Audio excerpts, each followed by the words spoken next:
Saudara-saudari terkasih, kita berjumpa kembali dalam renungan harian Irama Nafas Kehidupan. Kiranya naungan Tuhan tetap menyertai dimanapun kita berada. Semoga melalui acara ini, iman kita semakin bertumbuh dan dewasa kepada Yesus Kristus Tuhan kita. Selamat mengikuti acara ini.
Shalom Bapak Ibu Saudara-saudara terkasih, 1 Petrus 2 ayat 5 berkata, "Dan biarlah kamu juga dipergunakan sebagai batu hidup untuk pembangunan suatu rumah rohani bagi suatu imamat kudus, untuk mempersembahkan persembahan rohani yang karena Yesus Kristus berkenan kepada Allah." Sebagaimana Yesus Kristus yang diutus oleh Allah untuk menjadi saksi tentang Bapa, serta menjadi pendamai antara bumi dengan surga, demikianlah seharusnya setiap orang yang percaya dan menerima Roh untuk diutus, untuk memberikan kesaksian kepada dunia tentang siapa Yesus Kristus. Seorang tukang bangunan ketika ia hendak mendirikan rumah, tentunya ia membutuhkan banyak bahan-bahan. Batu bata, batu kerikil, batu kali, dan bahan-bahan lainnya. Lalu apa jadinya ketika batu bata itu tidak cukup? Apa jadinya ketika batu kali tidak cukup dan lain sebagainya? Bukankah bangunannya akan terbengkalai dan tidak dapat diselesaikan? Sebenarnya inilah gambaran bagaimana setiap orang menjadi bangunan Allah. Sesungguhnya Allah menginginkan orang yang beriman sehingga kerajaan Allah dapat berdiri di tengah-tengah bumi ini. Seperti doa yang diajarkan oleh Yesus Kristus, "Jadilah kehendakmu di bumi seperti di sorga." Maka tugas orang-orang percaya seharusnya mendirikan kerajaan Allah di atas bumi ini sebagaimana di sorga. Sebab setiap orang percaya adalah bahan bangunan Allah untuk mendirikan kerajaannya. Inilah yang dinyatakan oleh Petrus dalam suratnya yang pertama pasal 2 ayat 5 yang berkata, "Dan biarlah kamu juga dipergunakan sebagai batu hidup untuk pembangunan suatu rumah rohani bagi suatu imamat kudus, untuk mempersembahkan persembahan rohani yang karena Yesus Kristus berkenan kepada Allah." Maka setiap orang yang percaya harusnya bersaksi dalam kehidupannya tentang imannya kepada Bapa, Anak, dan Roh Kudus. Namun yang menjadi pertanyaan, apakah kita bersedia? Setiap kita yang beriman kepada Yesus Kristus seharusnya menjadi perpanjangan tangan Allah di atas dunia ini. Jika iman kita hanya di atas kertas, bahwa kita telah dibaptis, telah menyatakan iman dan jemaat dalam sebuah gereja, apalah gunanya jika setiap hari hidup kita tidak berfaedah sedikit pun? Jika Allah menjadikan kita sebagai batu bangunan, bukan untuk meniadakan diri kita, tetapi agar hidup kita kembali pada faedah yang sesungguhnya, yaitu Allah Tuhan di atas dunia ini. Karena itu tetaplah berkarya. Tuhan memberkati kita.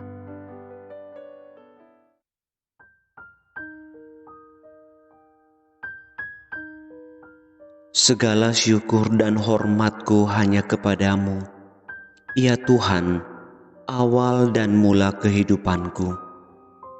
Ketika ragaku terjaga dari tidur, aku menyadari bahwa sesungguhnya telah Engkau berikan kehidupan bagiku.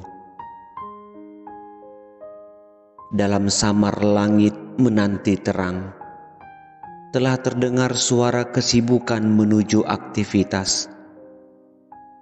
Tetapi tubuh, jiwa, dan rohku, aku serahkan ke dalam tangan-Mu, agar jari jemarimu menggenggam batin ini. Jika badai datang, maka hatiku yakin, sayap kasih-Mu menaungiku. Jika ketakutan datang, maka tempatkan aku di ampuan-Mu. Semoga hari ini aku berkarya dengan tenang, sehingga amarah tidak mengikat pikiran dan hatiku. Maka dengan pasti aku berdiri dan melangkah untuk menunaikan perutusan-Mu yang telah Engkau nyatakan melalui Putra-Mu, Yesus Kristus Tuhanku. Amin.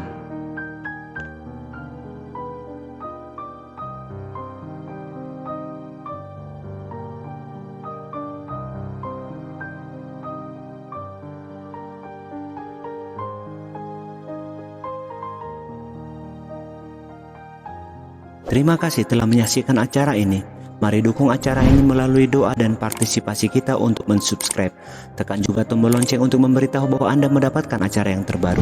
Tuhan memberkati.